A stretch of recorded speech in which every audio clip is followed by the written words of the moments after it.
نبی پاک علیہ السلام جب رجب آتا تھا نا تو میرے آقا یہ دعا فرمایا کرتے، اللہم بارک لنا فی رجب و شعبان و بلغنا رمضان، اے رب کریم رمضان میں رجب اور شعبان میں برکت عطا فرما اور ہمیں رمضان سے ملا دے۔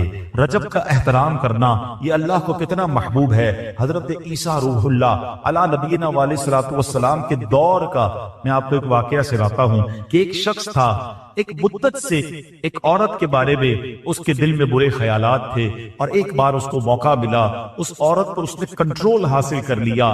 قریب تھا کہ وہ گناہ کرتا، اس نے دیکھا کہ لوگ چاند دیکھ رہے ہیں، تو پوچھا یہ مسلمان، وہ مسلمان بھی نہیں تھا، غیر مسلم تھا، تو اس نے کہا یہ لوگ کس چیز کا چاند دیکھ رہے ہیں، کس مہینے کا چاند دیکھ رہے ہیں؟ تو کہا مسلمان جو ہیں رجب کے مہینے کا چاند دیکھ رہے ہیں۔ اللہ اکبر! جب اس نے سنا کہ رجب آ گیا ہے وہ اس عورت سے دور ہو گیا، گناہ سے باز رہا۔ اللہ کریم نے حضرت عیسیٰ علیہ السلام پر وحی بھیجی کہ اے عیسیٰ اس شخص کے پاس جاؤ، اس سے ملاقات کرو۔ جب آپ اس کے پاس گئے، اپنی تشریف آوری کا سبب بیان کیا۔ اللہ اکبر! جب اس نے سنا اس کا دل نور اسلام سے جگمگا اٹھا، کلمہ پڑھ کر مسلمان ہو گیا۔ تو پتہ یہ چلا کہ پہلے زمانے میں صرف مسلمان نہیں، غیر مسلم بھی اس مہینے کا ادب کیا کرتے تھے۔ رجب کے ورڈز کتنے ہیں؟ 3، را، جیم اور با۔ سبحان اللہ! علماء کہتے ہیں اس کی انٹرپریٹیشن بڑی خوبصورت علماء نے بیان کی۔ را سے مراد رحمت الہی، جیم سے مراد بندے کے جرم، با سے مراد بر یعنی بھلائی۔ گویا اللہ کی رحمت یہ اعلان کر رہی ہے کہ میری رحمت اور میری بھلائی کے درمیان میرے بندوں کے جرموں کو کر دو تاکہ میری رحمت اس کی بخشش فرما۔ This is the time to repentance۔ رجب توبہ کا مہینہ۔ سبحان اللہ! رجب کے بارے میں آتا ہے کہ رجب اللہ کا مہینہ ہے، احادیث میں ملتا ہے رجب اللہ کا مہینہ۔ آقا فرماتے الشعبان شہری، شعبان میرا مہینہ ہے اور رمضان میری امت کا مہینہ ہے۔ تو یہ بہت خوبصورت سیکوینس شروع ہو رہی ہے کہ یہ مہینے ضائع کرنے والے نہیں، ہاں یہ مہینے اللہ کی رحمت کو لوٹنا اس مہینے میں۔ اور سبحان اللہ! ایک بہت خوبصورت بات میں بتاؤں کہ نبی پاک علیہ الصلوۃ والسلام فرماتے ہیں 5 راتیں ایسی ہیں جس میں دعا رد نہیں ہوتی۔ حدیث پاک فرمایا رجب کی پہلی رات، 15 شعبان شب برات جو ہوتی ہے، ٹھیک ہے، پھر فرمایا جمعرات اور جمعے کے درمیان کی رات، نمبر 4 عید الفطر کی چاند رات، نمبر 5 عید الاضحیٰ کی چاند رات۔ اور رجب کے روزوں کی تو کیا بات ہے، احادیث میں یہ فضیلت آتی ہے جو رجب میں پہلے دن کا روزہ رکھے، پہلے رجب کا 3 سال کے گناہوں کا کفارہ ہے، دوسرے دن کا روزہ رکھے 2 سال کے گناہوں کا کفارہ، اور تیسرے دن کا روزہ رکھے تو 1 سال کے گناہوں کا کفارہ۔ پھر پورا رجب جو ہے وہ ہر روزہ جو وہ 1 مہینے کے گناہوں کا کفارہ۔ اب تو سردیوں کے دن ہیں، ویسے ہی ہم میں سے کئی لوگ لیٹ لنچ کرتے ہیں، 6 سوا 6 بجے افطار ہو جاتا ہے، ہو سکے تو نفلی روزے رکھیں، یہ عبادت کا مہینہ ہے۔ علامہ صفوری رحمت اللہ تعالی علیہ فرماتے ہیں کہ رجب بیج بونے کا مہینہ ہے، شعبان پانی ڈالنے کا مہینہ ہے، اور رمضان فصل کاٹنے کا مہینہ ہے۔ اور بڑی خوبصورت اس کی تفصیل بیان فرماتے ہیں کہ جو بندہ رجب میں عبادت کا بیج نہیں بوتا، شعبان میں ان بیجوں پر اپنے آنسوؤں سے پانی نہیں ڈالتا، آبیاری نہیں کرتا، وہ رمضان میں رحمت کی فصل کیسے کاٹ سکے گا؟ تو this is the time to prepare yourself۔ یہ تو وقت آ گیا مسجد کی طرف آنے کا، تلاوت کرنے کا، روزے رکھنے کا۔ اگر کوئی دوری ہو گئی عبادت سے تو پھر جڑ جائیں، اور رحمتوں والے مہینے شروع ہو رہے ہیں۔ تو اے میرے پیارے اسلامی بھائیوں، اللہ کرے کہ ہم رجب میں اللہ کی عبادت کر کے، اپنے گناہوں کی معافی مانگ کے ہم اس رجب کو اس طرح گزارے۔ اور رجب ایک اور کام کرنے کا بڑا زبردست میں آپ کو بتا دوں کہ نبی پاک علیہ الصلوۃ والسلام فرماتے ہیں، حضرت عبداللہ بن زبیر رضی اللہ عنہ سے روایت ہے کہ جو ماہ رجب میں کسی مسلمان کی پریشانی دور کرے، اللہ عز و جل اس کو جنت میں ایسا محل عطا فرمائے گا جو حد نظر تک وسیع ہوگا۔ تم رجب کا اکرام کرو، اللہ کریم 1000 کرامتوں کے ساتھ تمہارا اکرام فرمائے گا۔ اللہ کرے کہ ہماری کوئی نماز قضا نہ ہو، ہم اس پہ نفلی روزے رکھیں، اس پہ درود پاک کی کثرت کریں، استغفار کی کثرت کریں۔ اللہ کا مہینہ ہے، خوب اللہ کی طرف لو لگائیں، یا اللہ تیرا مہینہ آ گیا، بندہ بھی تو میں تیرا ہوں، میرے مولا تو میری مغفرت فرما دے۔ اللہ ہمیں اس مہینے کی برکتیں عطا فرمائے۔ درود پاک پڑھنے کے بے شمار فضائل و برکات ہیں۔ بڑی مشہور حدیث ہے، اللہ کے نبی علیہ الصلوۃ والسلام فرماتے ہیں کہ جو